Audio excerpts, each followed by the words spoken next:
Coucou les amis, bienvenue dans la cabane des cartes, c'est Milandrune. Alors, il est 2 heures du matin, je suis encore en train de cogiter au tag qu'a inventé Yéna. Donc, je vais faire cette vidéo, comme ça après je pourrai me coucher. Voilà, c'est une petite vidéo qui répond aux 10 questions que Yéna a créées pour savoir quel rapport on a avec le tarot. Alors, question 1, nous avons... Si votre cheminement avec le tarot était un roman, quelle carte serait la couverture et pourquoi? Hum, alors, cette question, j'ai décidé d'y répondre avec le Tarot of the Master. En fait, j'aurais pu vous répondre. Où est-ce que je l'ai mis? Ta, ta, ta. Parce que j'ai mis plein de tarots autour de moi. Ah, je l'ai pas pris. Je vais chercher. Alors, cette question, j'aurais pu vous y répondre avec ce tarot-là. Parce que le tarot, en fait, il existe depuis longtemps dans ma famille. Ma grand-mère tirait le tarot. Ce jeu avait été offert à un membre de ma famille. Et en fait, pendant très longtemps, j'ai cru que c'était trop compliqué, que j'étais pas à la hauteur. Tout ça. Mais pourtant, je tirais les cartes d'autres cartes depuis fort longtemps. Mais ça, c'est mon rapport avec le tarot dans mon histoire familiale. Dans mon histoire à moi, qu'est-ce qui est chouette ce tarot. Dans mon histoire à moi, la carte qui serait sur la couverture de roman, c'est l'étoile. Alors pourquoi l'étoile? Parce qu'en fait le tarot est arrivé à un moment dans ma vie où j'étais dans un état de désespoir assez profond, un état de dépression nerveuse, où je pouvais passer une semaine sans me rendre compte que j'étais toujours sur le canapé et que je me lavais pas. Et en fait, ça a été l'étoile qui m'a guidée à travers ce moment assez sombre. Je me suis sentie très très guidée par mes ancêtres, notamment ma grand-mère et aussi par mes guides. Et euh, il y a eu ce côté, quand il ne te reste plus rien, lève la tête et demande. Et c'est exactement ce qui s'est passé avec, avec l'ouverture à un monde du tarot qui était finalement beaucoup moins intellectuel, mais plus de l'ordre du ressenti, de la connexion, de quasiment de la médiumnité, hein, et puis de connecter plein de choses ensemble. Ensuite, question 2. Alors, nous avons, hop là, si vous pouviez mélanger 2 jeux de tarot pour créer votre deck ultime, lesquels choisiriez-vous? Alors, mon deck ultime, ça serait un mélange, tac tac tac, où je les ai mis, du Murder of Crows et il a disparu, du Squid Cake. Alors je vais vous montrer le délire, le mélange quasi impossible. En fait, pourquoi je voudrais un mélange de ces 2 tarots? Déjà, je voudrais un mélange mais qui reste un bigou, c'est-à-dire où aucun ne s'atténue dans l'autre, où on garderait le côté quasi médiumnique, très dark du Murder of Crows, et le côté tout doux, tout mignon, et en même temps, comment dire, très terre à terre du Squid Cake. Alors bien sûr, j'ai des jeux qui sont un peu comme ça. Je pense par exemple au Deviant Moon, mais le Deviant Moon a un côté un peu moqueur, un peu goguenard. J'adore les jeux qui sont un peu moqueurs, un peu goguenard, mais c'est pas, ça serait pas le mélange de ces deux-là. Euh, j'ai l'Advisomnia qui est... on va faire le test, tiens. On va faire le test à chaque fois. J'ai l'Advisomnia, je vous le montre vite fait, la boîte. La boîte. Euh, qui a un peu ce côté médiumnique et un peu ce côté doux. Mais il n'a pas ce côté... il n'a pas du tout ce côté vie de tous les jours cas, pour moi en tout cas, le squid cake. Voilà. Vous voyez, faire un mélange parfait entre le Mother of Crow qui est peut-être un peu dur des fois parce que pour moi il parle de la vie et de la mort sans y mettre des fioritures, sans y mettre du pathos, sans faire de... Comment on appelle ça? Euh, Quand on transforme tout selon les valeurs des humains. L'anthropocentrisme, voilà. Il y a un côté zéro anthropocentrisme. La mort, c'est la mort, la chasse, c'est la chasse. Et le squid cake, il a un côté plus... Peut-être même des fois presque Alice au pays des merveilles. Et, euh, et plus on se prend pas la tête, quoi. Et très doux. Alors bon. Bon courage à celui qui voudra faire un mélange comme ça. Ensuite, question numéro 3. Y a-t-il eu un jeu avec lequel vous n'accrochiez pas au départ mais qui a fini par vous séduire? Et qu'est-ce qui a changé votre perspective? Alors, oui, j'ai un jeu comme ça où je me suis dit pendant un moment, et j'en ai même deux, j'ai deux jeux où je me suis dit ça marchera pas, ça matchera pas, et puis au final, si, ça match extrêmement bien. Alors, il y a le Tarot des Looses et le Midnight Magic. Alors, le Tarot des Looses, pourquoi? Parce que je m'étais dit, ouais, il est tout rose, il est tout chouchou, ça va pas fonctionner, il sera trop tendre pour moi. Et puis au final, j'ai découvert un petit tarot qui a une énergie presque, moi je dirais qu'il a une énergie chamanique, mais chamanique qui est pas dans le dark, comme la plupart des aspects du chamanisme nous parviennent, avec ce côté un peu effrayant, un peu ouh, tu comprends pas, donc forcément ça te fait peur et tout.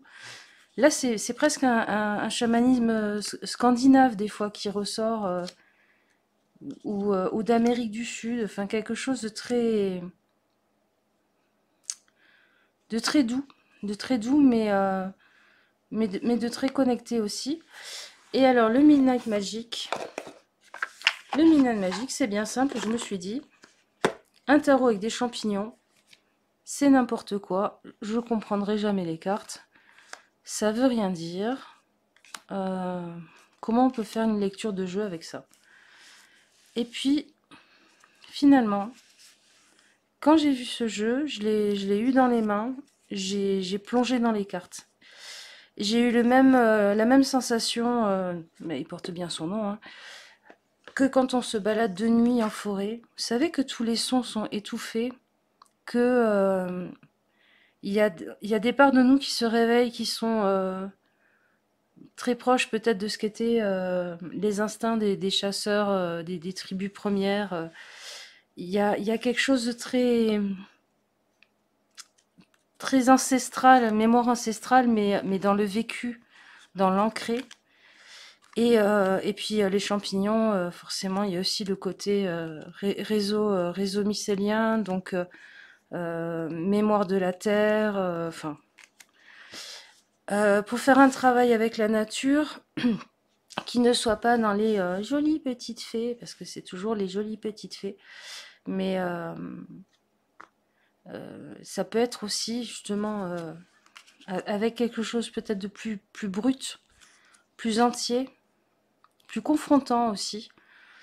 Ça me fait presque penser à l'initiation des chamans qu'on enterre dans la forêt une nuit pour pour qu'ils se confrontent à leur plus grande peur. Et en même temps, on peut y découvrir des choses très belles. Des choses très belles dans ces moments un peu noirs. Voilà. Ensuite, si vous pouviez réellement entrer dans le monde d'une carte de tarot pendant une journée, dans l'univers de laquelle plongeriez-vous? Alors, moi j'aimerais aller passer une journée avec ma carte préférée, une de mes cartes préférées. J'ai deux cartes que j'adore plus que les autres dans le tarot, qui me parlent énormément. Il y a la tour, effectivement, qui est la carte que je regarde le plus quand je vais pour acheter un tarot. Et l'autre, eh ben, c'est le roi de bâton. Alors, avec le Shadowland Tarot, il est représenté exactement comment je le ressens. Euh, pour moi, le roi de bâton, c'est le mix parfait entre le hiérophante et l'ermite. Euh, L'image que j'en ai, c'est celle du conteur qui passait de village en village, qui montait sa petite scène ou qui allait autour du feu pour raconter les histoires, je sais pas, en Bretagne par exemple, de l'encou, c'est-à-dire de la mort pour les Bretons. Euh, tous tous ces contes très anciens et qu'il réaménage et qu'il vit et qu'il compte avec sa propre expérience de vie. Euh, pour moi, il est pas dans la transmission de savoir, il est dans la transmission de ressenti, de vécu. Et puis, il est générateur d'expériences communes, de ce que ressentent toutes les personnes dans un cinéma quand elles sont en train de frissonner, d'avoir peur ou de rire en même temps. Et j'adorerais passer une journée à cheminer avec lui à pied, d'un village à l'autre en passant par les bois, par les champs, et qu'il me raconte sa vie, et puis assister à son spectacle le soir, et peut-être même voir un peu les coulisses. Euh, Ensuite, dans vos tirages, quelle carte trouvez-vous la plus changeante et versatile à interpréter? Alors, pour répondre à cette question, je vais utiliser l'Universal Fantasy Tarot. Euh, alors, bien sûr, ce qui m'est venu en premier en écoutant la vidéo d'Iena, bah oui, c'est les As. Hein. Les As, j'aurais pu en parler parce que les As, ils sont pas tout à fait... Ils sont pas tout à fait dans notre plan pour moi. Ils sont une connexion euh, avec autre chose. Hum, un pont entre leur suite numérale et autre chose. Mais ça, à mon avis, toute personne qui tire les cartes un peu le ressent. Finalement, j'ai eu envie de vous parler du 7 d'épée. Euh, le 7 d'épée, souvent, on le voit comme un voleur. Je vais essayer de vous le trouver dans le cul de Ghost, que vous voyez un peu à quoi il correspond dans un tarot plus proche du Waite. Donc en fait, c'est une carte souvent où on parle de vol, de risque d'être volé et tout ça. Mais moi, j'y vois aussi l'aspect inverse quand je tire parfois les cartes à des personnes ou sur mes vidéos. C'est le côté récupérer ce qui appartient, euh, se rendre à qui de droit en fait. Vous voyez, il y a ce côté peut-être que euh, peut-être que la loi, l'ordre établi dans la société, dans votre famille ou dans votre vie jusqu'à maintenant était que euh, ça soit les autres qui aient les épées, qui aient cette ressource voilà, mentale, ce que vous voulez, ou la parole. Et en fait, vous la réappropriez parce que vous avez laissé votre pouvoir à un moment. Et je trouve que c'est une carte où on est sur un fil en fait. On est sur un fil euh, qui concerne la justice, qui concerne quelle autorité on reconnaît, qui concerne un peu tout ça. Et souvent, elle est hyper intéressante parce que c'est souvent un nœud de situation, euh, un point de bascule dans les lectures que je fais en privé, en consultation. euh, des injustices, des secrets de famille. Il y a toujours des trucs un peu comme ça, un peu complexes, un peu cachés, qui jouent sur la notion de fidélité, de j'y ai droit, j'y ai pas droit. Enfin, ça ressort très souvent quand je fais des tirages. Ensuite, question suivante. Une carte, question 6. Une carte qui possède des qualités que vous admirez mais que vous trouvez difficiles à appliquer dans votre vie quotidienne. Alors ça, à mon avis, vous allez rire quand je vais vous dire. On va regarder ça avec le symbolique Soul Tarot. C'est simple. C'est bien simple. En fait. Bon, carte retrouvée. C'est le 2 de Pentacle, les amis. Alors, pourquoi le 2 de Pentacle? Bah parce que le 2 de Pentacle, il a ce côté... alors, je vais parler au féminin. Il a ce côté Wonder Woman, je fais tout, je suis toujours en train de cocher mes to-do list, j'arrive à tout assumer, je cours partout et tout ça. Et alors moi, je sais pas si c'est un truc de taureau, j'ai l'impression quand même, hein. Déjà, d'une, je suis la reine de la procrastination. Et de deux, il n'y a pas grand-chose qui a une très très grande importance à mes yeux. Et en fait, je suis hyper tenace dans les choses qui ont vraiment de l'importance à mes yeux, mais alors tout le reste, je m'en fous royalement. Et ça me joue des tours des fois. Et j'aimerais tellement, tellement, tellement avoir cette qualité de courir partout et de remplir toutes les tâches et de savoir tout gérer et de jongler avec 10 000 trucs en même temps. Il y a ça aussi, hein, jongler avec 10 000 trucs en même temps. Moi je suis une mono-obsessionnelle, quoi. Euh, tant que j'ai pas réussi à écrire, au moins écrire mon idée, je vais être en boucle dessus. Quand je regarde des séries, je binge-watch les séries. Quand je geek 6 heures d'affilée. Enfin, voilà. J'aimerais tellement être multitâche, mais c'est pas moi. C'est pas possible. Voilà. J'aimerais être un peu plus de DQ.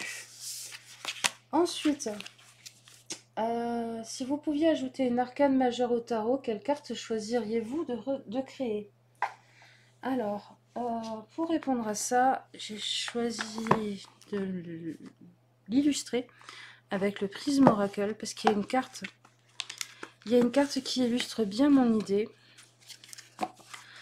Je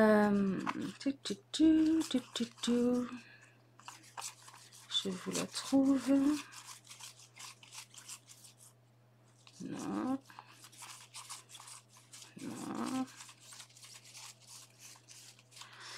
Voilà. J'aimerais créer un arcane majeur du néant. Même pas de l'espace, hein, comme dessus, mais du néant. Pourquoi une carte donc de rien, de néant, de silence?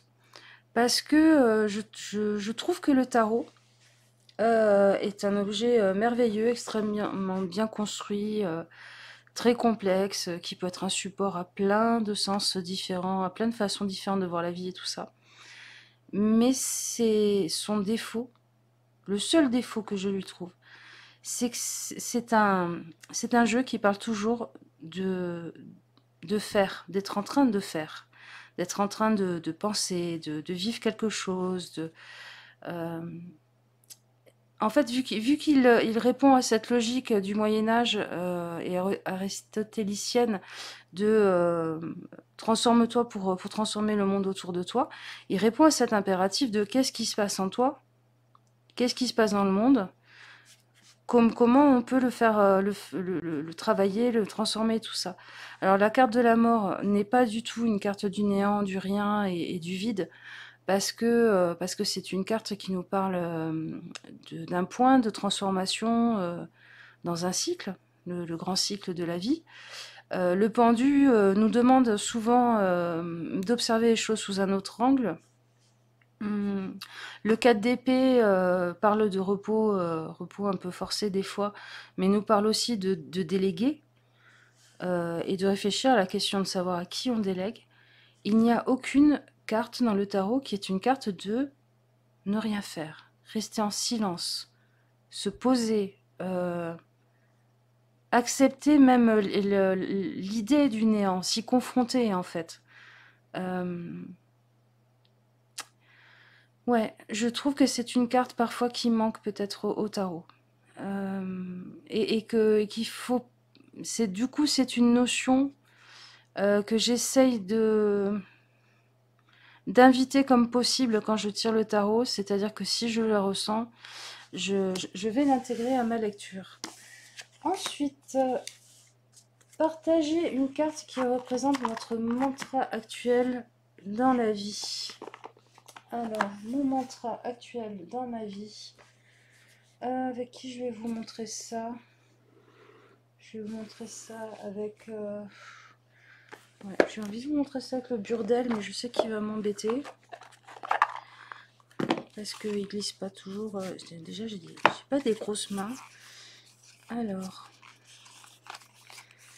mon mantra, en fait, c'est assez simple. C'est je ne me perds jamais, je me rencontre. Pourquoi? Parce que, en fait, c'est quand on se perd un peu en chemin, quand on se perd de vue, soi-même aussi, hein, on se trompe un peu de façon d'agir, ou même des fois qu'on se trahit un peu, parce qu'on essaie de plaire, de rentrer dans le moule, de fonctionner avec les autres, ou qu'on a peur de se confronter à quelque chose, mais en fait c'est à ce moment-là qu'on se rencontre. Et dans les autres cas, ben, en fait on avance. Et donc cette carte, ben, pour moi c'est l'ermite. Parce que l'ermite, pour moi, il se perd jamais, il se rencontre. Voilà. Ensuite, neuvième question. Si vous pouviez inviter 3 cartes à votre table, lesquelles ce seraient? Alors, qui j'inviterai à ma table pour venir discuter?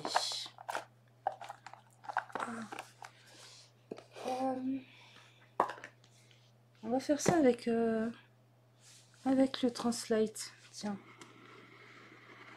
Parce que c'est des énergies et pas des personnages. Alors, les 3 cartes que j'inviterai à ma table pour manger. Il y aurait...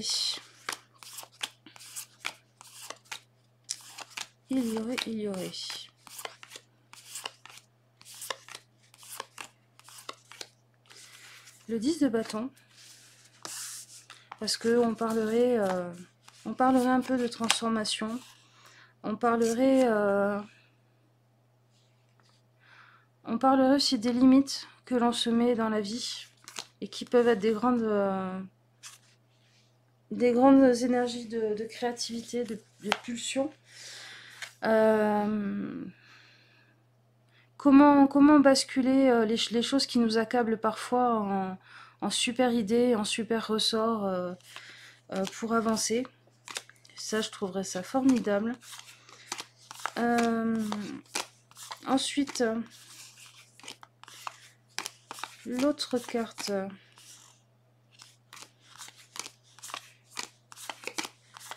ça serait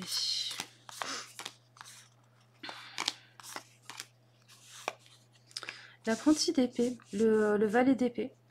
Parce que ce côté insatiable, ce côté, je sais pas, j'imagine le valet d'épée comme quelqu'un qui a certainement très envie de partager ses nouvelles lectures, ses nouvelles découvertes, qui en même temps a très envie d'entendre ce qu'on peut avoir à lui apprendre. Enfin, je trouverais déjà le mélange hyper intéressant. Et puis alors, le dernier, je vous le cherche.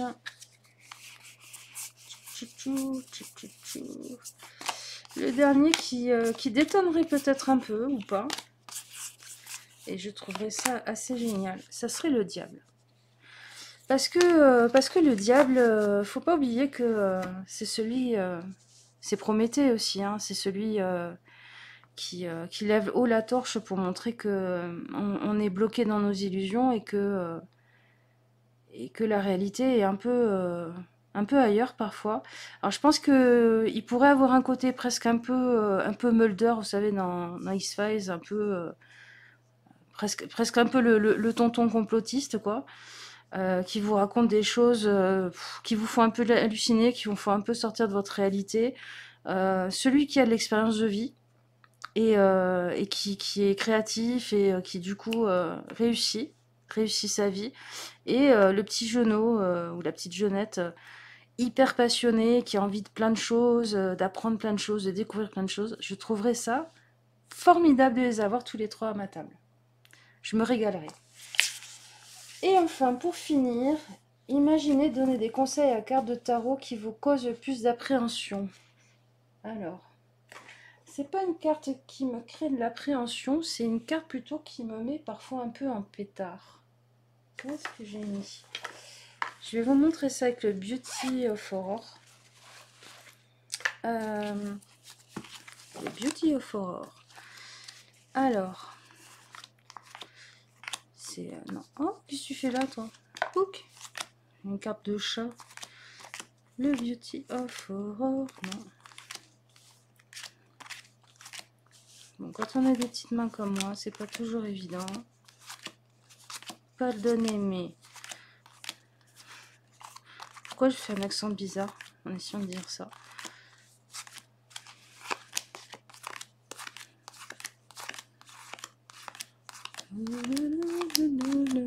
Musique d'ascenseur. Voilà, l'impératrice. Alors, l'impératrice. Pourquoi je vous ai mis ce jeu-là pour cette carte? Parce que je crois que c'est un des rares jeux où je supporte cette carte. Parce que il montre un des aspects pas super positifs de l'impératrice. L'impératrice, ce que j'aurais envie de lui dire, c'est arrête de toujours être dans la séduction, soit la séduction, soit le côté Wonder Woman. J'ai écrit un truc. J'étais très énervée quand j'ai écrit, donc je vais vous le lire. D'un côté séductrice, s'occuper.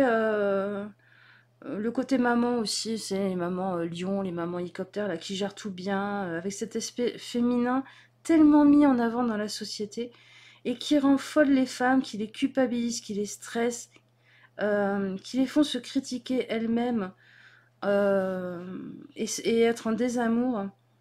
Et, euh, et j'aimerais lui dire à cette carte, mets un peu plus l'accent sur l'aspect qui, pour moi, est dans le spectre de fin de l'impératrice. Parce que pour moi, les cartes, en fait, chaque carte du tarot correspond à... Il y a un début, un milieu, une fin. Alors, le début, c'est un peu en moins ses aspects. Et le milieu, c'est dans toute sa puissance et sa splendeur. Et puis, le plus, c'est dans la fin, au moment où elle se transforme en autre chose, dans les suites, par exemple, logique du tarot. Et donc, j'aimerais lui dire à cette carte de mettre un peu plus l'accent sur son aspect d'accouchement, où on se confronte à ses limites, où l'instinct prend le dessus, où le fait de donner naissance est une initiation qui se fait dans la douleur, d'assumer son côté 10 d'épée et 9 d'épée un peu, c'est-à-dire, bah ouais, pour accoucher d'un projet, ben, des fois ça fait mal. Euh, et d'abandonner son côté minauderie qu'elle a parfois, de montrer un peu plus son côté Baba Yaga plutôt que princesse de Saba, reine de Saba, et d'assumer son côté sauvage. Parce qu'on peut être sensuel et tout ça sans avoir besoin du regard des autres aussi. C'est l'impératrice. Alors, c'est pas la carte, c'est pas l'entité que j'en veux.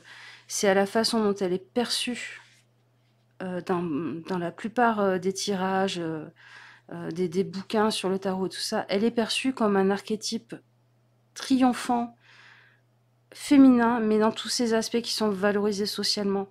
Et, euh, et pas dans ces aspects qui rentrent pas dans les cases, qui rentrent pas dans les normes, et qui sont pourtant tellement puissants, beaux, transformateurs pour le monde et la société. Voilà. Voilà, on a fini les amis. J'espère que tous ces jeux vous auront plu. Si certains vous ont tapé dans l'œil, je mets sous la vidéo en barre de défilement tout le nom des jeux, tous les noms des jeux. Et puis on se retrouve pour d'autres tirages. Et puis regardez mes vidéos, dites-moi que vous m'aimez, construisez-moi des hôtels chez vous. Non, je rigole. Je vous fais plein de gros bisous et je vous dis à une prochaine fois. Ciao, ciao!